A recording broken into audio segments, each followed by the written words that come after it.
আজিৰ এই ৰাষ্ট্ৰীয় আলোচনা চক্ৰৰ মঞ্চত উপবিষ্ট আৰু এই আলোচনা চক্ৰৰ সভাপতি মহোদয়, এই মহাবিদ্যালয়ৰ সন্মানীয় পৰিচালনা সমিতিৰ সভাপতি সন্মানীয় শইকীয়া মহোদয়, এই আলোচনা চক্ৰৰ উদ্বোধক ডিব্ৰুগড় বিশ্ববিদ্যালয়ৰ অধ্যাপিকা মাননীয়া নীতা কলিতা বাইদেউ, এই মহাবিদ্যালয়ৰ অধ্যক্ষ সন্মানীয়া নিহাৰিকা দুৱাৰা বাইদেউ, আজিৰ এই আলোচনা চক্ৰৰ বিশিষ্ট অতিথি গড়গাঁও মহাবিদ্যালয়ৰ অধ্যক্ষ আমাৰ অনুস্প্ৰতিম সব্যসাচী মহন্ত মহোদয়, এই মহাবিদ্যালয়ৰ সন্মানীয় অধ্যাপক অধ্যাপিকাবৃন্দ, উদীপবৃন্দ আৰু ছাত্ৰ ছাত্ৰীসকল, দুটা স্পষ্টীকৰণ প্ৰথমতে দি ল'ব বিচাৰিছোঁ। দৰাচলতে মই পণ্ডিত নহওঁ, এয়া মোৰ কোনো বিনম্ৰতা নহয়। Then why this audacity on my part? I have a sense of offering anything and everything at the lotus feet of the Supreme Divine Mother. And this sense of surrender is the sole source of my strength and audacity. মই ইয়াত যি কথা কম সেইবোৰ মোৰ নিজৰ কথা নহয়, একেবাৰে শংকৰদেৱৰ পৰা জ্যোতিপ্ৰসাদৰ পৰা শ্ৰী তৰবিন্দই কোৱা কথা কেৱল মোৰ নিজস্ব উপস্থাপন শৈলীৰে আপোনালোকৰ ওচৰত মই উপস্থাপন কৰিম।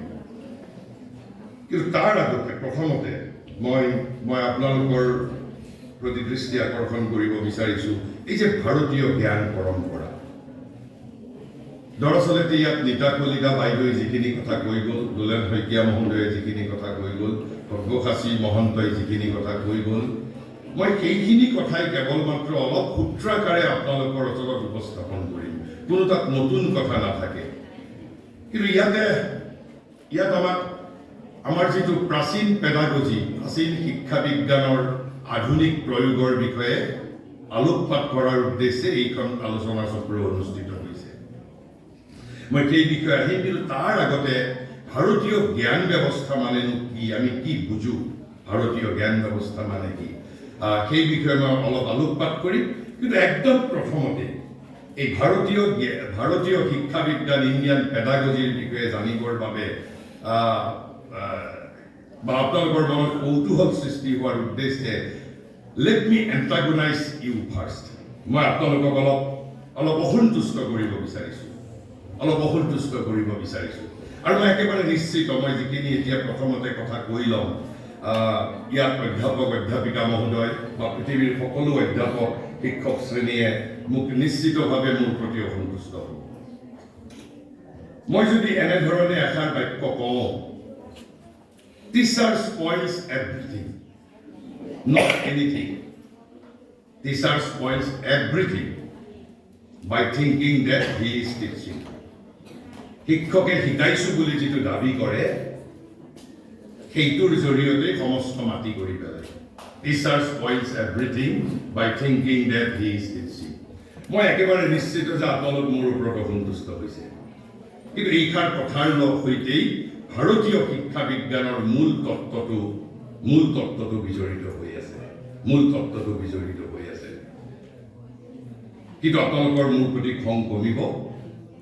এইষাৰ বাক্য দিগন্ত বিশ্ব শৰ্মাই ক'ব পৰাৰ ইমান ধৃষ্টতা মোৰ হোৱা নাই। দিছ ৱাজ আটাৰ্ড বাই নান আদাৰ দেন স্বামী বিবেকানন্দ। মই কোৱা কথা নহয়, বিবেকানন্দই কৈ গৈছিল, teacher spoils everything by thinking that he is teaching. মই যেতিয়া পেডাগজিৰ বিষয়ে, এই প্ৰাচীন শিক্ষা বিজ্ঞানৰ বিষয়ে কম, আপোনালোকৰ মনত অলপ কৌতূহল থাকক, কিয়নো তেনেধৰণে বিবেকানন্দই কৈছিল। মই প্ৰায়োগিক উদাহৰণৰ দ্বাৰা আপোনালোকৰ দৃষ্টি আকৰ্ষণ কৰিবলৈ যত্ন কৰিম। কিন্তু এই যে ইণ্ডিয়ান নলেজ চিষ্টেম, ভাৰতৰ গৰিমা, ভাৰত বন্দনা, ভাৰত গৰিমাৰ বন্দনা একেবাৰে প্ৰথম ঋগ্বেদত হৈছিল। তাৰপিছত আমাৰ সংস্কৃত সাহিত্যৰ ধ্ৰুপদী যুগত, অৰ্থাৎ 7ম শতিকা মানৰ পৰা, বিশেষকৈ তাৰো অলপ পিছৰ পৰা আমাৰ পুৰাণসমূহে, বিশেষকৈ বিষ্ণু পুৰাণ আৰু ভাগৱত পুৰাণে ভাৰত বন্দনা গাইছিল আৰু তাৰ পিছত ভাৰত বন্দনাৰ দায়িত্ব বহন কৰিছিল সমগ্ৰ ভাৰতবৰ্ষৰ ভিতৰত অসমে সমগ্ৰ ভাৰতবৰ্ষৰ ভিতৰত আৰু ভাৰতবৰ্ষৰ ভিতৰত এয়া অতি বিৰল অসমৰ উত্তৰ পূৰ্বাঞ্চলে অসমে ভাৰত বন্দনা আৰম্ভ কৰিছিল আজিৰ পৰা 600-700 বছৰ পূৰ্বে আৰু সেই সময়ত ভাৰত বন্দনা ভাৰতৰ উত্তৰ দক্ষিণ পশ্চিম কতো ভাৰত বন্দনা হোৱা নাই মই কৈছো পুৰাণৰ পিছত ভাগৱত পুৰাণ আৰু বিষ্ণু পুৰাণৰ পিছত অসমৰ প্ৰতিগৰাকী বৈষ্ণৱ মহাপুৰুষে উইদাউট এক্সেপশ্যন কোনো ব্যতিক্ৰম নোহোৱাকৈ একেবাৰে মাধৱ কণ্ডলী অনন্ত কণ্ডলী ভট্টদেৱ ৰাম সৰস্বতী শংকৰদেৱ মাধৱদেৱ অনিৰুদ্ধদেৱ মোৰ হাতত প্ৰায় এটা কম্পাইলেশ্যন আছে ইয়াতে অসমৰ প্ৰতিগৰাকী বৈষ্ণৱ মহাপুৰুষে এক প্ৰকাৰ ক'বলৈ গ'লে অনাৱশ্যকভাৱে আপাত দৃষ্টিত অনাৱশ্যকভাৱে তেওঁলোকৰ আধ্যাত্মিক সৃষ্টিৰ পাতে পাতে ভাৰত বন্দনা গাইছিল এয়া ভাৰতৰ দক্ষিণৰ কোনো মহাপুৰুষে আজিৰ পৰা 600 বছৰ আগত এনেধৰণে বন্দনা গোৱা নাই উত্তৰত কোনেও গোৱা নাই দক্ষিণত কোনেও গোৱা নাই পশ্চিমত কোনেও গোৱা নাই কেৱল মাত্ৰ অসমৰ বৈষ্ণৱ মহাপুৰুষসকলে গাই গৈছে আৰু আটাইতকৈ বেছি মহাপুৰুষ শংকৰদেৱে 43 বাৰ তেওঁৰ আধ্যাত্মিক সৃষ্টিৰ পাতত ভাৰত বন্দনা গাইছে শংকৰদেৱে কৈছে দেৱতাৰ বাঞ্ছনী হেনো ভাৰতবৰ্ষ দেৱতাই স্বৰ্গৰ দেৱ যত ভাৰতবৰ্ষত জন্ম লাভ কৰিব বিচাৰে মাধৱ কণ্ডলীটো একেবাৰে কৈছে ব্ৰহ্মাদি দেৱে ভাৰতবৰ্ষত হেনো জন্ম লাভ কৰিব বিচাৰে আৰু জন্ম লাভ কৰিব নোৱাৰি তেওঁলোক অসন্তুষ্ট হৈ আছে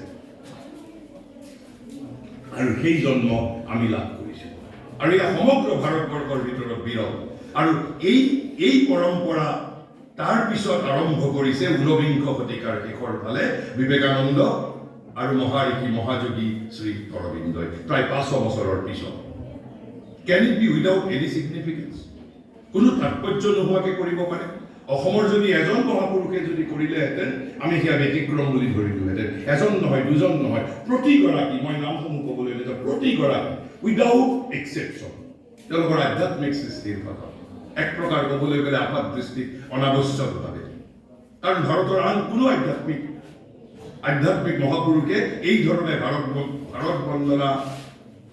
ভাৰতক বন্দনাৰে গৰিমামণ্ডিত কৰা নাই after Purana after Vishnu Purana and Bhagavata can it be without any significance গতিকে মোৰ দৃষ্টিত এই যে ইণ্ডিয়ান নলেজ চিষ্টেম ভাৰতৰ প্ৰতি দৃষ্টি আকৰ্ষণৰ কাম প্ৰথম অসমে আৰম্ভ কৰিছে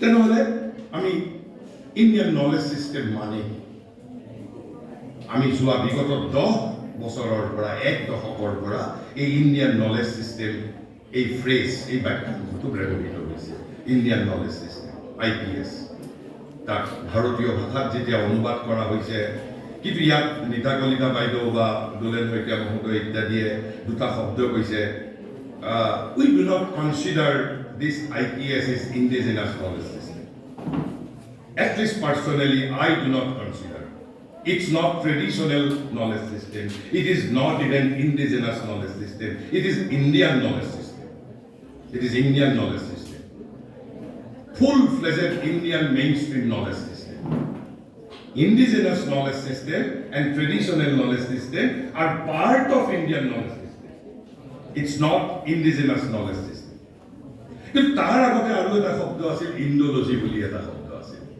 এই ইণ্ডোলজিৰ লগত IPSৰ কি পাৰ্থক্য বিগত 10 বছৰৰ পৰা আমি এই ভাৰতীয় জ্ঞান পৰম্পৰা শব্দটো ব্যৱহাৰ কৰিছো তেনেহ'লে ভাৰতীয় জ্ঞান পৰম্পৰা মানে এখন কিতাপত এখন মহাদেৱন বিনায়ক ৰজত ভাট মহাদেৱন আৰু নাগেন্দ্ৰ পাবনা লেখা এখন কিতাপত ইণ্ডিয়ান নলেজ চিষ্টেমৰ বিষয়ে লেখা কিতাপত মাত্ৰ এশাৰী বাক্যৰ এটা তেওঁলোকে এটা সূত্ৰ দিছে এটা পৰিভাষা দিছে ভাৰতীয় জ্ঞান ব্যৱস্থা ভাৰতীয় জ্ঞান প্ৰণালী বা ভাৰতীয় জ্ঞান পৰম্পৰা কিন্তু ইণ্ডিয়ান নলেজ এই ফ্ৰেজ দুটা আন বহুতে ব্যৱহাৰ কৰিছে but not Indian knowledge system Indian knowledge system একেবাৰে বিগত 10 বছৰত আৰম্ভ হোৱা এটা বাক্যাংশ আৰু তেওঁলোকে কৈছে IPS is a generic phrase. IPS is a generic phrase. Eta শ্রেণীগত বাক্যাংশ is a generic phrase that covers practically everything about India. That covers practically everything about India. Whether it is Indian literature, whether it is Indian art, whether it is Indian science, whether it is Indian cosmology, India's vision of education, India's polity, India's society, India's tradition, India's culture, everything related to India. It practically covers everything about India. And এই যিটো তাৰ পৰিভাষা ভাৰতীয় জ্ঞান পৰম্পৰাৰ পৰিভাষা to me it's a comprehensive one. It covers everything. So what is IPS? IPS is a generic phrase that covers practically everything about India. তার পিছতে আমার মনত এটা কৌতূহল আছে why আমাক যদি কোনোবাই সোধে why practically everything about India should be regarded or should be included as knowledge system আমি তেতিয়া কি দিম উত্তৰ তেতিয়া আমাৰ উত্তৰ হ'ব আৰু আপোনালোকে যেতিয়া অন্বেষণ কৰিব তেতিয়া আপোনালোকে নিজেই সেই কথা আৱিষ্কাৰ কৰিব পাৰিব because why practically everything about India is Indian knowledge system. Why?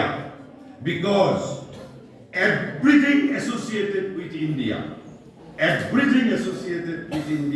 is also associated with the knowledge. জ্ঞান তত্ত্ব নথকাকৈ ভাৰতবৰ্ষৰ কোনো বস্তুৱেই নাই তাৰ লগত এটা নহয় দুটা নহয় তিনিটা জ্ঞান থাকিবই লাগিব ইটস কম্পালসৰি এই যে ভাৰতবৰ্ষত আমাৰ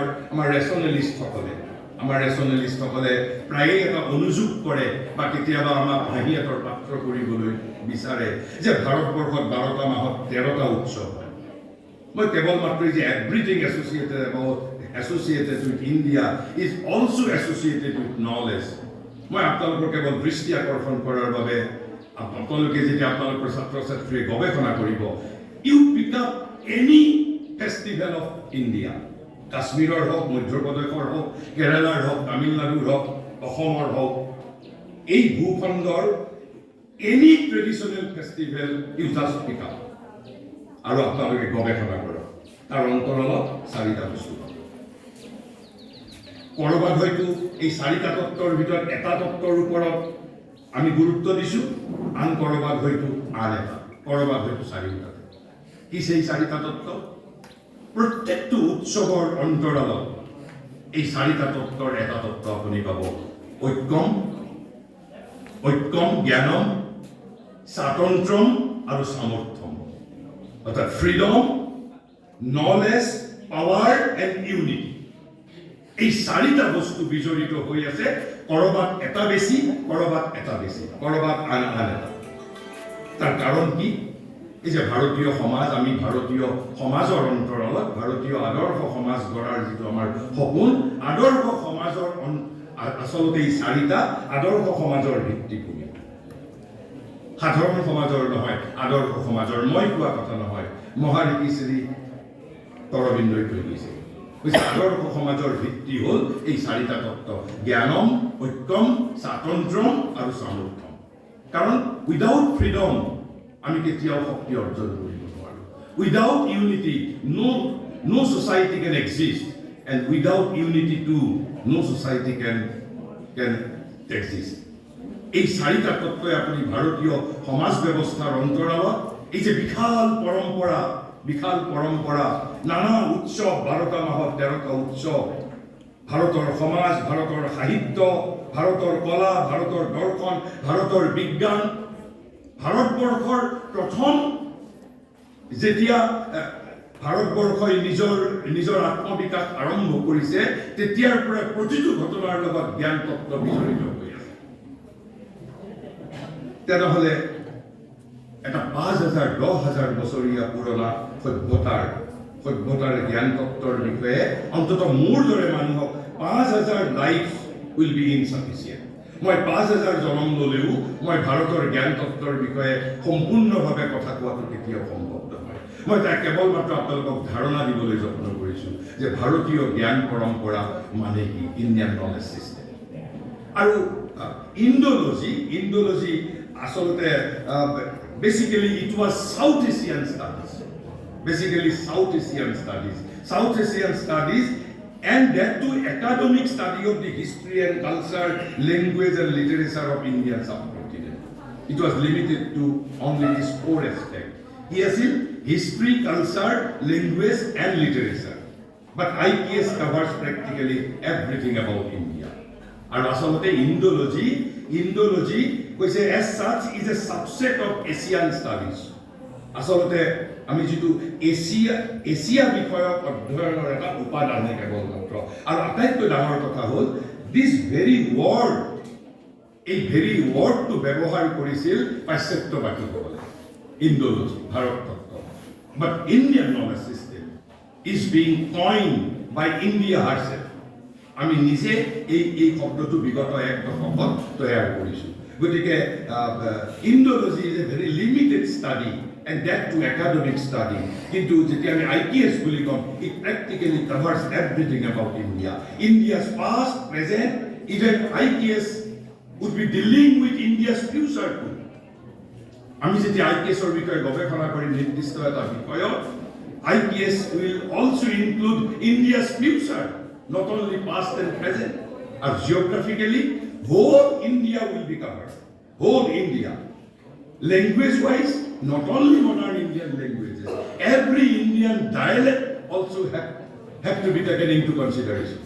Pratitu dialect, karon pratitu bhashate gyan tattva bijorito hoi ase. So indigenous knowledge is part of greater Indian knowledge system. Traditional knowledge is part of Indian knowledge system. Moi ei bikoye sadharon bhabe moi apnalokor agot koisu আৰু শব্দটো তিনিটা শব্দ আছে, Indian knowledge system. আমি নলেজৰ বিষয়ে মই Indian pedagogy এই বিষয়ে মই অলপ বিতংভাৱে কম, কিন্তু চিষ্টেম আমি সাধাৰণভাৱে জানো। বাট ইণ্ডিয়া, যিখন ভাৰতবৰ্ষৰ বিষয়ে আমাক অসমৰ বৈষ্ণৱ মহাপুৰুষসকলে বাৰে বাৰে দৃষ্টি আকৰ্ষণ কৰিছে। ভাৰত মানে কি, ভাৰতৰ পুৰাতন প্ৰকৃতি মানে কি। মই এই ভাৰতৰ বিষয়ে ক'ব লাগিলেও মোক ৫,০০০ বছৰ লাগিব, ৫,০০০টা জন্ম লাগিব। মই কেৱল মাত্ৰ তিনিটা শব্দ কৈছোঁ। যদি ইয়াত নীতা কলিতা বাইদেৱেও কৈছে, সৰ্বসাচী মহন্তইও কৈছে যে ভাৰতৰ মূল বস্তু হ'ল স্পিৰিচুৱেলিটি। আপোনালোকে you want to have Bharat বোধ, you want to unlock Indian knowledge system. আপোনালোকে আনলক কৰিব বিচাৰিছে, ডিকোড কৰিব বিচাৰিছে what Indian knowledge system is all about. But do you have the key? চাবি পাত ক'ত? We must have a master key. আমাক এটা মাষ্টাৰ কি লাগিব। জিপাত চাবিৰে আমি ভাৰতৰ সাহিত্যৰ বিশ্বকোষো খুলিব পাৰিম, আমি দৰ্শনৰো বিশ্বকোষ খুলিব পাৰিম, ভাৰতৰ বিজ্ঞানৰো বিশ্বকোষ খুলিব পাৰিম। উই নিড এ মাষ্টাৰ কি। আমাক এটা মাষ্টাৰ কি লাগে, এনেকুৱা এটা সঁচাৰে কাঠি লাগে, জিপাত চাবিৰে আমি ভাৰতৰ everything related to India can be unlocked. Everything. আৰু সেইবাবে মহাৰিষি শ্ৰী অৰবিন্দই কৈছে spirituality is the master key of Indian mind. Spirituality is the master key of Indian mind.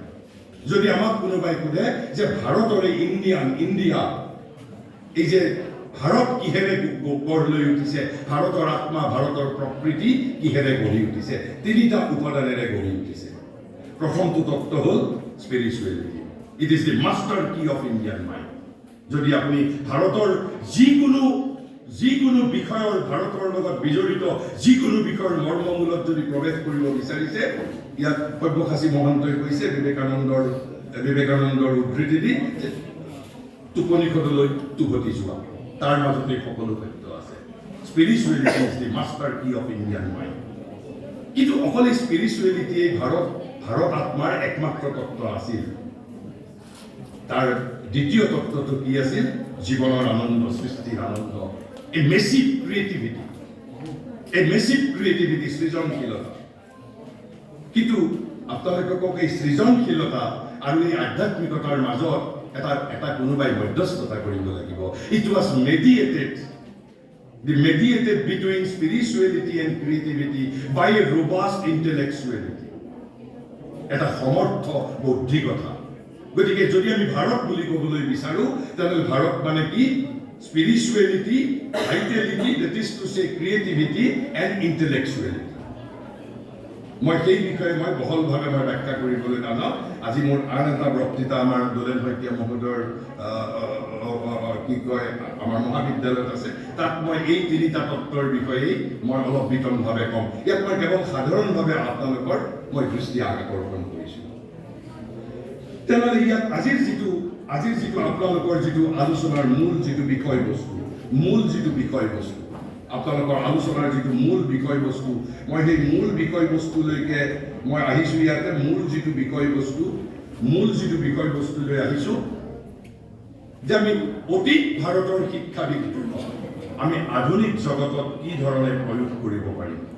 কৈছে আমি আমাৰ শিক্ষা ব্যৱস্থাক ৰিভাইটালাইজ কৰিব বিচাৰিছোঁ, পুনৰুজ্জীৱিত কৰিব বিচাৰিছোঁ। কিয় পুনৰুজ্জীৱিত কৰিব বিচাৰিছোঁ? তাৰমানে আমাৰ বৰ্তমান সময়ৰ শিক্ষা ব্যৱস্থা মৃত পায়। কিয় মৃত পায়? আজি অলপ দিন আগতে মই কেৱলমাত্ৰ আপোনালোকক মই তিনিটা কথাৰ প্ৰতি দৃষ্টি আকৰ্ষণ কৰিছোঁ। নাছাই মহাকাশ বিজ্ঞানৰ বিষয়ে কি কৰিছে, মানুহে কেতিয়া গৈ মংগলত চাং পাতি তাতে নিজৰ বিশাল সভ্যতা সৃষ্টি কৰিব পাৰিব, তাৰ বাবে আইনত তৎপৰ। মই বিজ্ঞানীসকলক শুভেচ্ছা জনাইছোঁ। যিদিনা তেওঁলোকে এই কাম আমাৰ বাবে সম্পন্ন কৰিব পাৰিব, আমি তেওঁলোকক অভিনন্দন জনাম। এতিয়া তেওঁলোকক আন্তৰিক শুভেচ্ছা দিছোঁ। But I am personally not concern যে বিজ্ঞানীসকলে কেতিয়া গৈ মংগলত চাং পাতিব, কেতিয়া তাত নতুন সভ্যতাৰ সৃষ্টি কৰিব। I am not at all concerned. মই কনচাৰ্ণ আজিৰ পৰা মাত্ৰ এমাহমান আগতে এগৰাকী গুৱাহাটীৰ 90 বছৰীয়া মহিলাই আত্মহত্যা কৰিছে। মোৰ বাবে মানৱ জাতিয়ে কেতিয়া মংগলত গৈ স্থান পাতিব, ইট ইজ এবছলিউটলি ইমমেটেৰিয়েল ফৰ মি। কিন্তু বিজ্ঞানীসকলে যিদিনা কৰিব, মই বিজ্ঞানীসকলক মই সম্বৰ্ধনা জনাম। কিন্তু মই তাৰ বাবে ব্যতিব্যস্ত নহয়। মই ব্যতিব্যস্ত যে মোৰ দেশত বা মোৰ এই মানৱ জাতিৰ এগৰাকী 90 বছৰীয়া মহিলাই কিয় আত্মহত্যা কৰিছে। আজি 2 বছৰ আগত শিলচৰৰ এটা 12 বছৰীয়া ল'ৰাই আত্মহত্যা কৰিছে। এগৰাকী শ্ৰমজীৱী মাতৃৰ সন্তানে বোলে তেওঁক মোবাইল কিনি দিব পৰা নাই। আৰু আজি এমাহমান আগতে মোৰ এই ভতিজাটোৰ বন্ধু, একেবাৰে নলে গলে লগা বন্ধু, 16 বছৰীয়া এজন ছাত্ৰই আত্মহত্যা কৰিছে। মোৰ বাবে ৰসায়ন বিজ্ঞানে পৃথিৱীত কিমান উন্নতি সাধন কৰিলে, পদাৰ্থ বিজ্ঞানে কিমান উন্নতি সাধন কৰিলে, I am not at all concerned. উন্নতি কৰক, মই শুভেচ্ছা জনাইছোঁ। এই যে ভাৰতীয় জ্ঞান পৰম্পৰাৰ প্ৰাসংগিকতা, কিয় আমাক মহাপুৰুষ শংকৰদেৱ, মাধৱদেৱ, অনন্ত কন্দলী, ৰাম সৰস্বতীয়ে বাৰে বাৰে ভাৰতৰ প্ৰতি দৃষ্টি আকৰ্ষণ কৰি গৈছে? হোৱাই? কিয় ইণ্ডিয়ান নলেজ চিষ্টেমৰ বিষয়ে আমি যোৱা 10 বছৰৰ পৰা ক'বলৈ আৰম্ভ কৰিছোঁ? বিকজ আমি এই যে যিমান যি কাম কৰিছোঁ, আমাৰ ৰাজনীতি, অৰ্থনীতি, সমাজনীতি, কাব্য, সাহিত্য, শিল্প, আমি এই যে জীৱন ধাৰণ কৰিছোঁ, শ্ৰী অৰবিন্দই কৈছে আমি দৰাচলতে তিনিটা বস্তুৰ সন্ধান কৰিছোঁ।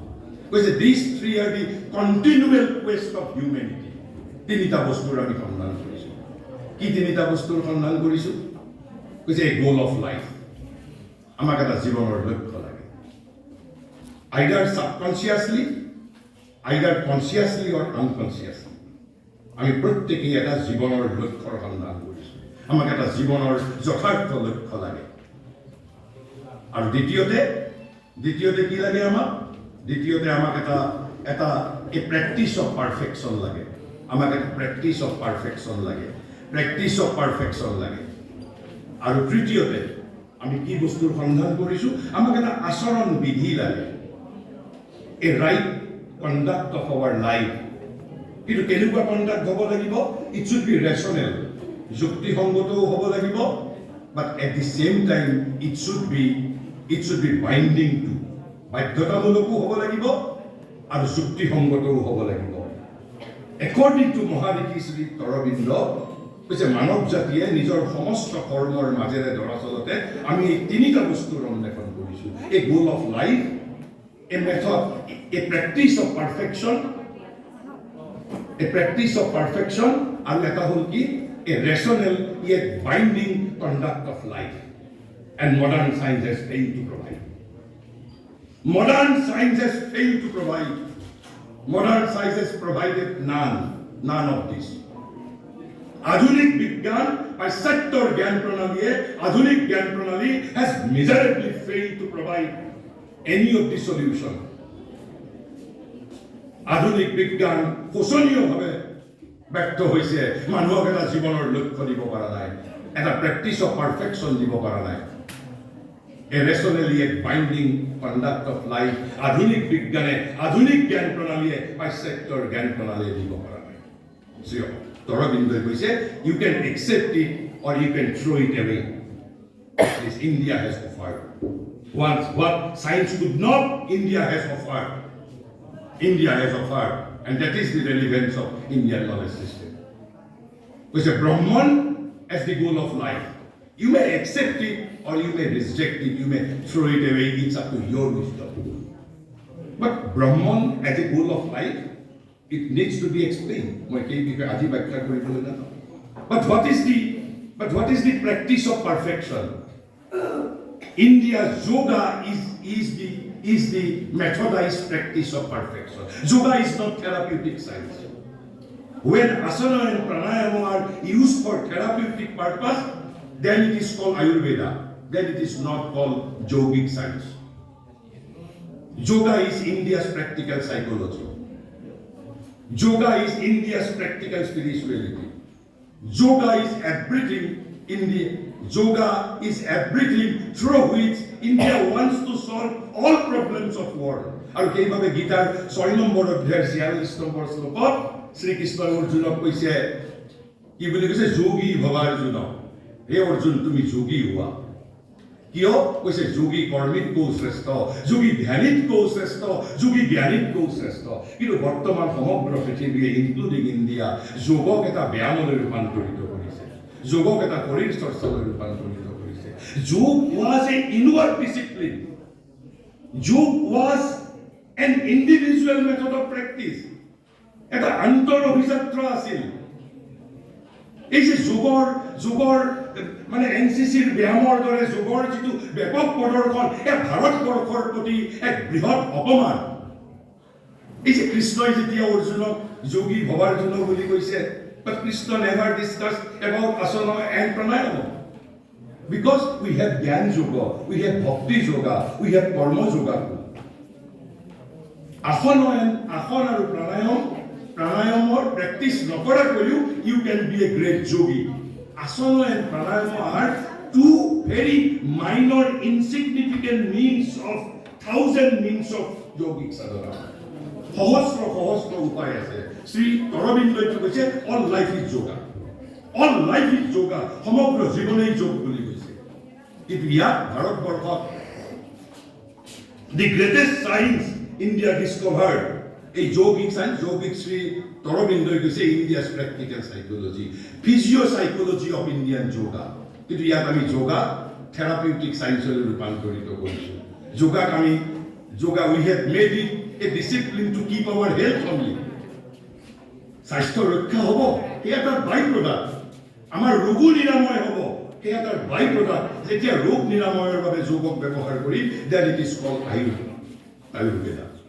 যোগ ইয়াৰ যিটো চিন্তা কলিতা বাইদেউ বিবেকানন্দৰ শেষৰ যিটো ইয়াৰ যিটো কোটেশন কৈছিল আপোনালোকে ইয়াত পেডাগজিৰ অন্বেষণ কৰিছে শিক্ষা বিজ্ঞান বিবেকানন্দই কি কৈছিল education is the manifestation of perfection already in man বিষয়ৰ জ্ঞান নহয় কি কৈছে মানুহৰ অন্তৰত পূৰ্বৰ পৰাই অন্তৰ্নিহিত পূৰ্ণতাৰ অভিব্যক্তি হ'ল শিক্ষা আপোনালোকে অন্বেষণ কৰিছে তেনেহ'লে হোৱাট ইজ ইটছ পেডাগজি আমি আমাৰ ভিতৰত থকা আমাৰ পূৰ্ণতাক কি ধৰণে প্ৰকাশিত কৰিম answer is yoga The practice of perfection, India's practice of perfection is yoga. মই সেই বিষয়ে ব্যাখ্যা কৰিবলৈ নাযাওঁ আৰু তাৰ পিছত কৈছে rational yet binding law of conduct ইণ্ডিয়াই কি কৈছে ধৰ্ম বা ধৰ্ম বুলি কওঁতে শ্ৰী অৰবিন্দই কৈছে স্বভাৱ নিয়তং ধৰ্ম স্বভাৱ নিয়তং কৰ্ম একৰ্ডিং টু শ্ৰীমদ ভগৱত গীতা। মই স্বভাৱ নিয়তং কৰ্ম মানে গীতাই কি কৈছে কেৱল মই আপোনালোকৰ দৃষ্টি আকৰ্ষণ কৰিছোঁ, আপোনালোকে নিজে অধ্যয়ন কৰিব পাৰিব। গতিকে এই তিনিটা বস্তুৰ ক্ষেত্ৰত আধুনিক বিজ্ঞান, আধুনিক জ্ঞান, আধুনিক বিজ্ঞান মনস্ক জ্ঞান, পাশ্চাত্যৰ জ্ঞান প্ৰণালী has miserably failed, and that is why we are advocating Indian knowledge system. That is why. আৰু সেইবাবে আজিৰ পৰা 100 বছৰ আগতেই আধুনিক ভাৰতবৰ্ষত অসমৰ বৈষ্ণৱ মহাপুৰুষসকলৰ পিছত Shri Arvind was the strongest exponent of Indian knowledge system. 100 বছৰ আগত তেওঁ কি কৰি গৈছিল জানে? কৈছে modern world is still mainly European. Modern world is still mainly European. A world dominated by European mind and Western civilization. We claim to set right. We claim to set right this undue preponderance. এই অযথা গুৰুত্ব আমি নোহোৱা কৰিব বিচাৰিছোঁ। To reassert the Asiatic and for ourselves the Indian mind and to preserve and develop the great values of Asiatic and of Indian civilization. তাৰ লগত শ্ৰী অৰবিন্দই কৈছে মই ইয়াত যিবোৰ মানৱীয় সমস্যাৰ কথা ইতিমধ্যে আপোনালোকক ক'লো, ঠিক এই ধৰণৰে কথা তাৰ পূৰ্বে আলোচনা কৰিছে but the Asiatic or the Indian mind can only assert itself successfully. কেতিয়া পাৰিব? কৈছে by meeting these problems. ভাৰতীয় জ্ঞান প্ৰণালীয়ে, ভাৰতীয় জ্ঞান ব্যৱস্থাই এই সমস্যাবোৰৰ সন্মুখীন হ'ব পাৰিব লাগিব। কৈছে and by giving them a solution which will justify its own ideals and spirit. ভাৰতীয় জ্ঞান প্ৰণালীয়ে পৃথিৱীৰ সমগ্ৰ মানুহৰ সমস্যাৰ সমাধান কৰিব পাৰিব লাগিব, আৰু যদি সমস্যাৰ সমাধান কৰিবলৈ পাৰে তেতিয়াহে ভাৰতীয় জ্ঞান প্ৰণালীয়ে বিজয় সাব্যস্ত কৰিব পাৰিব। ভাৰতীয় জ্ঞান প্ৰণালীয়ে বিজয় সাব্যস্ত কৰিব পাৰিব। আৰু শ্ৰী অৰবিন্দই কৈছে তেওঁৰ যিখন ভাৰতীয় সংস্কৃতি বিষয়ক Magnum অপাছ foundation of Indian culture, যিখন সৌভাগ্যক্ৰমে মই অনুবাদ কৰিছিলোঁ, সেইখন কিতাপত একেবাৰে কিতাপখনৰ একেবাৰে শেষটো পেৰাগ্ৰাফত তেওঁ লিখি থৈ গৈছে একাষাৰ কথা। কৈছে India of the ages is not dead. কৈছে যুগ যুগান্তৰৰ ভাৰতবৰ্ষ এতিয়াও মৃত নহয়। কিয় মৃত নহয়? কৈছে India of the ages is not dead, nor has she spoken her last creative word. She lives and still something to do for herself and the human people. আমাৰ এতিয়াও জগতৰ বাবে কৰিবলগীয়া কাম আছে, আমাৰ নিজৰ বাবেও কৰিবলগীয়া কাম আছে, আৰু সমগ্ৰ জগতৰ বাবেও কৰিবলগীয়া কাম আছে। So this is the universal and contemporary relevance of IPS from our point of view as well as from the point of view of the whole humanity. We want to solve each and every problem of modern humanity. কিন্তু আমি আমাৰ ভাৰতৰ শিক্ষিত সমাজ, অতি শিক্ষিত সমাজ ইতিমধ্যে we are alienated from our own culture. And that is why UCC is trying to reimpose IPS on educated Indians. শিক্ষিত ভাৰতীয়ৰ ওপৰত আৰোপ কৰিবলৈ বিচাৰিছে বিশ্ববিদ্যালয় অনুদান আয়োগে জানি বুজি। কাৰণ জানে যে শিক্ষিত ভাৰতীয়সকল ইতিমধ্যে নিজৰ সংস্কৃতিৰ পৰা বিচ্ছিন্ন হৈছে। মই এইখিনি প্ৰাৰম্ভিক কথা কোৱাৰ পিছত মই আহিছোঁ এতিয়া যিটো মূল বিষয়বস্তু পেডাগজি, পেডাগজিৰ বিষয়ে মই আহিছোঁ। মই আপোনালোকৰ দৃষ্টি আকৰ্ষণ কৰিবলৈ বিচাৰিছোঁ। আমাৰ সাধাৰণতে মই সেই বিষয়ে অলপ বেলেগ ধৰণে মই কথা ক'ম। আমি সাধাৰণতে এটা কথা কৈ থাকোঁ যে ইনফৰমেশ্যন, নলেজ, উইজডম, যে knowledge is not information, wisdom is not information. কিন্তু আচলতে কি ইনফৰমেশ্যন, নলেজ, উইজডম মানে কি? মই কেৱল মাত্ৰ আপোনালোকৰ দৃষ্টি আকৰ্ষণ কৰিছোঁ। মই সেই বিষয়ে আজি ইয়াত আলোকপাত নকৰিম, কিন্তু মই ইনডাইৰেক্টলি মই ভাৰতীয় জ্ঞান ব্যৱস্থাই 4 প্ৰকাৰৰ জ্ঞানৰ কথা কৈছে। fourfold order of knowledge. Which is any knowledge under the sky and in this earth, এই 4বিধ নলেজৰ ভিতৰতেই পৰিব। 4বিধ নলেজ হৈছে fourfold order of knowledge. তাৰ মাজতে কোনটো ইনফৰমেশ্যন, কোনটো নলেজ, কোনটো উইজডম, আমি সকলো বস্তু সমাবিষ্ট কৰিব পাৰিম। তেনেহ'লে সেই চাৰিবিধ জ্ঞান কি? চাৰিবিধ জ্ঞানৰ ফ'ৰফ'ল অৰ্ডাৰ অফ নলেজ। প্ৰথমতে কৈছে, ধৰি লওক আপুনি এটা ফুল দেখি ফুল ভাল পাইছে, ৰাস্তাৰে গৈ আছিল, আপুনি ফুল এপাহ দেখিলে, ফুলপাহ খুব ভাল লাগিল আপোনাৰ। এই ভাল লগাটোৱেও আপোনাক এটা জ্ঞান দিব ফুলৰ বিষয়ে। কিন্তু এই ফুলৰ যিটো চেতনাটো বস্তু চেতনা, আপোনাৰ আত্মিক চেতনা নহয়। এই যিটো আপোনাৰ জ্ঞানটো আপোনাৰ পৰা পৃথক, আপুনি দেখা পাইছে, দেখা পোৱাৰ লগে লগে ফুলপাহ আপোনাৰ ভাল লাগিছে, সেই ভাল লগা বস্তুটোৱে ফুলটোৱে আপোনাক এটা জ্ঞান দিব। আৰু সেইবাবে ভাৰতবৰ্ষই কৈছে, this is wholly separative indirect knowledge. Separative, তাৰ পৰা separate কৈছে বিষয় আৰু বিষয়ীৰ পৰা পাৰ্থক্য, মাজত difference, knower and the knowledge. There is no integration, there is no unification between knowledge and the knower. কাৰণ এই যিটো ফুলপাহ দেখিছো মই, মোৰ পৰা পৃথক, এইটো এটা বস্তু চেতনা, মোৰ আত্মিক চেতনা নহয়। মই কেৱল মাত্ৰ দেখিছো। এতিয়া আপোনালোকে আধুনিক বিশ্বৰ অন্যতম ৰোমান্টিক কবি ৱৰ্ডছৱৰ্থৰ যদি আপুনি আই ৱেণ্ডাৰ, মই এটা কবিতা আছিল নাম আই ৱেণ্ডাৰ এলোন আণ্ডাৰ ক্লাউড নে কি ঠিক সেই ধৰণৰ এটা কবিতা আছিলে। কবিতাটোত কবিৰ ডেফোডিল, তেওঁ নিজৰ ভনীয়েকৰ সৈতে তেওঁ ফুৰি থাকোঁতে ডেফোডিল ফুল দেখা পাইছিল। আৰু সেই ফুলপাহ দেখি তেওঁৰ ডিপ্ৰেশ্যন হৈ আছিল, তেতিয়া তেওঁৰ হতাশা নোহোৱা হৈ গৈছিল। সেই ফুলপাহে তেওঁৰ হতাশা নোহোৱা কৰি দিব পাৰিছিল।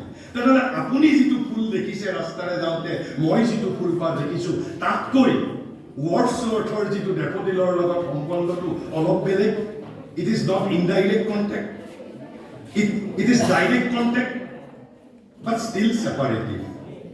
কাৰণ তেওঁৰ মাজত এই ফুলৰ ভাল লগাটো ভাৱৰ ভাল লগা হৈছে, তেওঁৰ ভাৱৰ ফুল হৈ উঠিছে।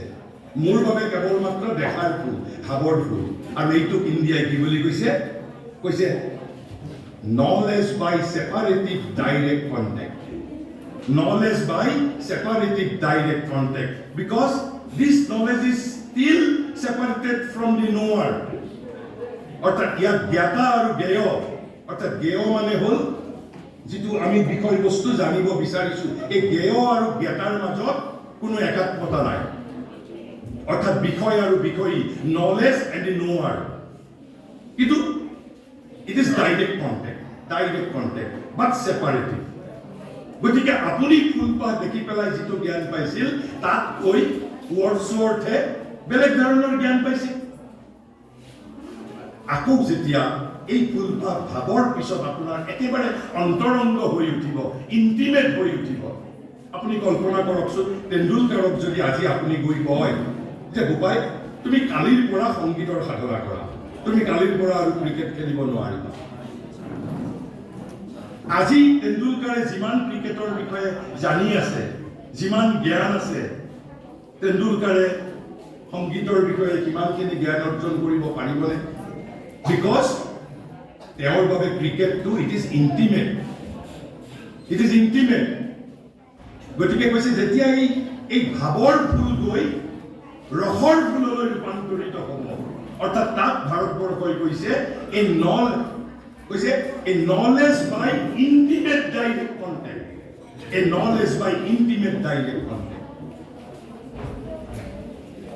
কিন্তু তাতো শেষ হোৱা নাই, কৈছে তাৰো ওপৰত এটা নলেজ আছে। কি নলেজ আছে? কৈছে যেতিয়া বিষয় আৰু বিষয়ী উইল বি ইউনাইটেড। প্ৰমাণ কি? তাৰ এটা উদাহৰণ দিব লাগিব। আমাৰ মানুহেও প্ৰেমিক প্ৰেমিকাক ভাল পায়। গোপীসকলেও কৃষ্ণৰ প্ৰতি প্ৰেম আছিল, ৰাধাৰো কৃষ্ণৰ প্ৰতি প্ৰেম আছিল, মীৰাবাইয়েও কৃষ্ণৰ প্ৰতি প্ৰেম কৰিছিল। এই সকলোৰে প্ৰেম জানো একে সমান?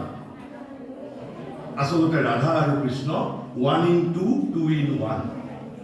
1 in 2, 2 in 1. অগ্নি আৰু অগ্নিৰ দাহিকা শক্তি, fire and its burning capacity.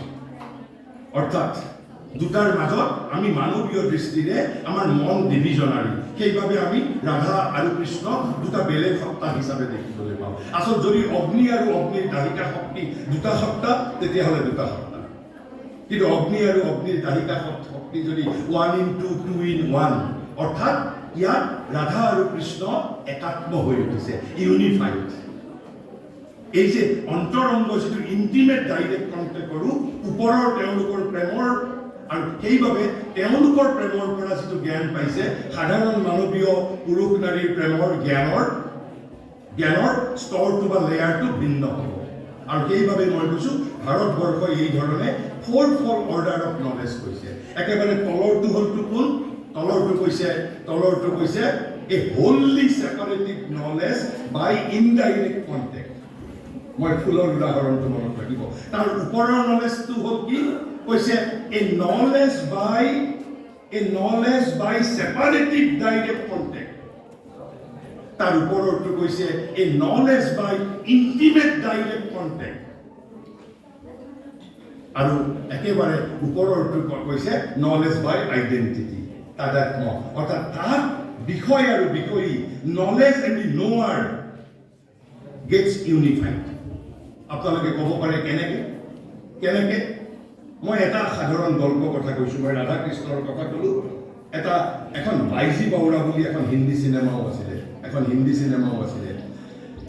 তাত এবাৰ আকবৰে এটা নিয়ম কৰিছিল যে তেওঁৰ ৰাজসভাত যদি কোনোবাই সংগীত পৰিৱেশন কৰিব বিচাৰে, তেনেহ'লে he has to defeat Tansen.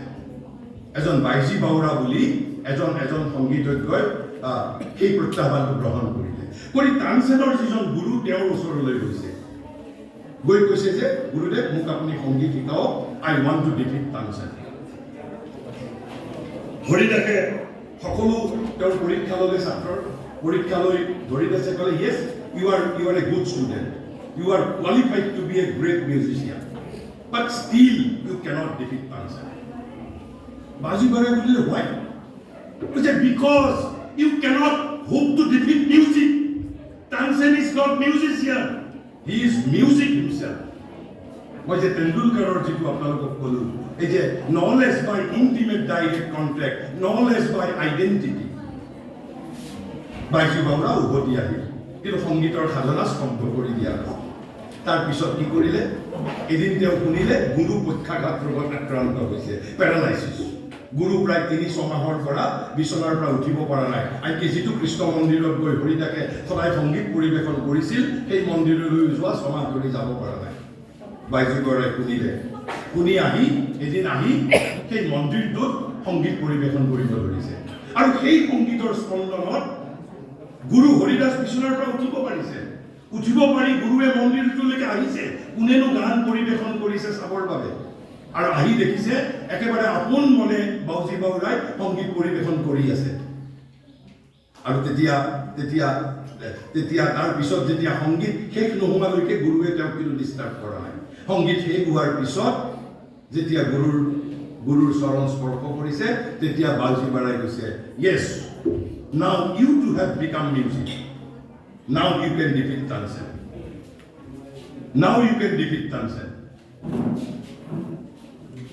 তেতিয়া কিন্তু বাউজি বাউৰাই কি কৈছে জানে? আৰু তাৰ মাজতে ভাৰতীয় জ্ঞান পৰম্পৰাৰ আন এটা তাৎপৰ্য, যিটো অসমৰ জ্যোতিপ্ৰসাদে অসমৰ মানুহৰ দৃষ্টি আকৰ্ষণ কৰিব বিচাৰিছিল, কিন্তু অসমৰ মানুহে অংকুষ্ট প্ৰদৰ্শন কৰিছে। বিকজ এই যে জ্ঞান অৰ্জন কৰাৰ সময়খিনিত বাউজি বাউৰাৰ নৱজন্ম হৈছে, হি ইজ ৰিবৰ্ন। তেওঁ জ্ঞানৰ সৈতে একাত্ম হৈছে, তেওঁ এটা নতুন মানুহলৈ ৰূপান্তৰিত হৈছে। এই ভাৰতীয় জ্ঞান প্ৰণালীৰ উদ্দেশ্য to make you transform. This is the highest object, to make you transform. We are born here to make us, to transform us. আমি নিজক ৰূপান্তৰিত কৰিবলৈ পৃথিৱীত জন্মগ্ৰহণ কৰিছোঁ। আৰু ভাৰতীয় জ্ঞান প্ৰণালীৰ অন্তৰ্নিহিত গোপন উদ্দেশ্য হ'ল আপোনাক পৰিৱৰ্তিত কৰা, আপোনাক ৰূপান্তৰিত কৰা, আপুনি নৱজন্ম গ্ৰহণ কৰিব লাগিব। Because biological birth is not enough. আৰু সেই কথাটোৰ প্ৰতি জ্যোতিপ্ৰসাদে বাৰে বাৰে আমাৰ দৃষ্টি আকৰ্ষণ কৰিছিল। আমি অংগুষ্ঠ প্ৰদৰ্শন কৰিছোঁ। কি কথা কৈছে? ৰুক্মৰে কি কৈছিল? কৈছে ৰূপান্তৰেহে মাথো জগত ধুনীয়া কৰে, এই মোৰ গায়ত্ৰী মন্ত্ৰ। World cannot be made beautiful by physics, chemistry, mathematics, biology, politics, economics. World can only be made beautiful only by transformation.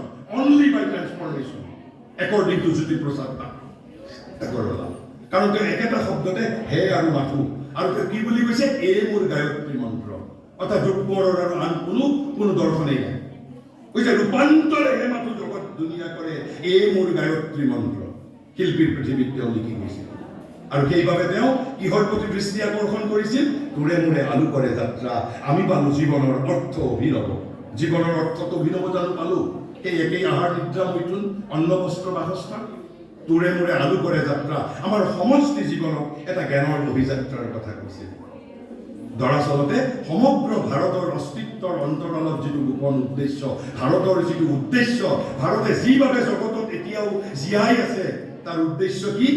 বৃহৎ অৰণ্য উপনিষদৰ এটা মন্ত্ৰ, যিটো আপোনালোক সকলোৱে শুনিছে। এই ৰূপকোঁৱৰৰ এই কথাফাকি দৰাচলতে সেই মন্ত্ৰশাৰীৰ সাৰ্থক ভাষান্তৰ। অসতু মা সদ্গময়, তমসু মা জ্যোতিৰ্গময়, মৃত্যুৰ মা অমৃতম গময়। এই ভাৰতীয় জ্ঞান প্ৰণালীৰ অন্তৰালৰ উদ্দেশ্য আমাক অসতৰ পৰা সতলৈ নিব বিচাৰিছে, আমাক অন্ধকাৰৰ পৰা পোহৰলৈ নিব বিচাৰিছে, আমাক মৃত্যুৰ পৰা অমৃতত্বলৈ লৈ যাব বিচাৰিছে। আৰু ৰূপকোঁৱৰে এই কথাই গাইছিল, তোৰে মোৰে আলু কৰে যাত্ৰা, আমি পালো জীৱনৰ অৰ্থ অভিনৱ। আৰু তাৰ বাবে চৰ্ত কি আৰোপ কৰিছিল? ৰূপান্তৰেহে মাথো জগত ধুনীয়া কৰে, এই মোৰ গায়ত্ৰী মন্ত্ৰ। হৰিদাসে বাইজু বাউৰাক ৰূপান্তৰিত কৰিছিল। ভাৰতীয় গুৰুৱে শিষ্যসকলক ৰূপান্তৰিত কৰিব বিচাৰে। Not the loading process of information, loading process of information. আৰু সেইবাবে মই এতিয়া আহিছোঁ যে ভাৰতীয় শিক্ষা বিজ্ঞানৰ বিষয়ে আলোচনা কৰাৰ আগতে বৰ্তমান সমগ্ৰ পৃথিৱীৰ বিশ্ববিদ্যালয়ত যিটো জ্ঞান, যিটো শিক্ষা বিজ্ঞান প্ৰচলিত হৈ আছে, তাৰ সৈতে কি ভুল বিজড়িত হৈ আছে, আমি সেইটো প্ৰথমতে জানিব লাগিব। শ্ৰী অৰবিন্দই তেওঁৰ এখন ইয়াত মই কিতাপ এখন, যদি এই যে ভাৰতীয় শিক্ষা বিজ্ঞানৰ মাত্ৰ এই দি ব্ৰেইন অফ ইণ্ডিয়া বুলি এখন কিতাপ, পৃথিৱীত এনে টাইটেলেৰে কোনো কিতাপ লেখা নাই। মাত্ৰ 4টা প্ৰবন্ধ আছে সৰু সৰু ইয়াত, কিন্তু এই 4টা প্ৰবন্ধতে সমগ্ৰ ভাৰতীয় শিক্ষা বিজ্ঞান তেওঁ একেবাৰে শংকৰদেৱৰ দৰে ভুৰুকাত হাতী ভৰুৱাৰ দৰে কৰাইছে। তাত তেওঁ এই দ্বিতীয়টো প্ৰবন্ধৰ প্ৰথমতে লিখিছে, the system prevailing in our universities is one which ignores the psychology of man. This is the first drawback of scientific modern Western education. Because this education ignores the psychology of man. Who am I? মোক ৰসায়ন বিজ্ঞানৰ কি কৰিছে? তাৰ পৰিৱৰ্তে loads the mind laboriously. যেনেকৈ আমি ট্ৰাকত বস্তু লোড কৰোঁ, ট্ৰাকত লোড কৰিলে কি হয়? 10 টনৰ গাড়ীত যেতিয়া আমি 12 টন 15 টন লোড কৰোঁ, কি হয় তেতিয়া? গাড়ীখন ভাঙি নাযায় জানো? ঠিক এই ধৰণৰে কথা কৈছে, loads the mind laboriously with numerous little packets of information. So our university education, 21st century modern Western European knowledge system is basically loading process of information, not the imparting of knowledge and wisdom. It is loading process of information. আৰু সেইবাবে information, knowledge আৰু wisdom এই 3টা শব্দৰ আমি পাৰ্থক্য জনাটো প্ৰয়োজন। কৈছে আপত্তি কিহৰ? লোডিং প্ৰচেছ অফ ইনফৰমেশ্যন হ'লেই হেৰিবা। What is the objection? তাৰ পৰা কি সমস্যাৰ সৃষ্টি হৈছে? ট্ৰাকত 12 টন 10 টনৰ ট্ৰাকত 12 টন যদি মাল পৰিবহণ কৰে, তেতিয়া কি হয়? ট্ৰাকখন ক্ষতিগ্ৰস্ত হয়। শ্ৰী অৰবিন্দই ইয়াত ডেমেজ শব্দটো ব্যৱহাৰ কৰিছে। ডেমেজকো আৰু এটা সাংঘাতিক শব্দ ব্যৱহাৰ কৰিছে, এট্ৰোফাইজ কৰে বুলি কৈছে। এট্ৰোফি শব্দটোৰ অৰ্থ কি জানেনে? কৈছে আমাৰ যিবোৰ ফেকাল্টিজ অফ নলেজবোৰক বিৱৰ্তনৰ বাবে অনুপযুক্ত কৰি তোলে। কেৱল ডেমেজ নহয়, আজি আমাৰ স্মৃতি শক্তি নাই, আমাৰ কল্পনা শক্তি নাই, আমাৰ power of intellect has lost because of this loading process of university education.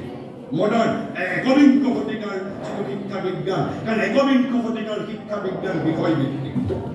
It does not look at student, it looks only at subject. বিষয়ৰ প্ৰতি গুৰুত্ব দিয়ে।